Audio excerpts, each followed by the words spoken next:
પાદરા તાલુકામાં સરકારી અનાજના ગોડાઉનમાંથી મોટા પાયે અનાજ સગેવગે કરવાનું કૌભાંડ બહાર આવતા ચકચાર મચી ગઈ છે। કરજણ પોલીસે કાર્યવાહી કરી સરકારી અનાજ ભરેલી 185 બોરીઓ તથા આયસર વાહન સહિતનો મુદ્દામાલ જપ્ત કર્યો છે।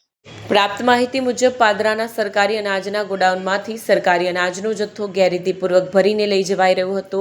આ બાબતની જાણ થતાં કરજણ પોલીસે કાર્યવાહી કરી અનાજનો જથ્થો ઝડપી પાડ્યો। આ મામલે પુરવઠા વિભાગ દ્વારા કરજણ પોલીસ મથકે ફરિયાદ નોંધાવવામાં આવી છે। પોલીસ તપાસમાં ખુલ્યું છે કે અનાજ સગેવગે કરવામાં ગોડાઉન મેનેજર અક્ષય પંડ્યાની સંડોવણી હતી। આ આધારે કરજણ પોલીસે ગોડાઉન મેનેજર અક્ષય પંડ્યાની ધરપકડ કરી છે। હાલ પોલીસ દ્વારા તેના રિમાન્ડ મેળવવાની તજવીજ હાથ ધરવામાં આવી છે, જેથી વધુ વિગતો સામે આવી શકે એમ છે।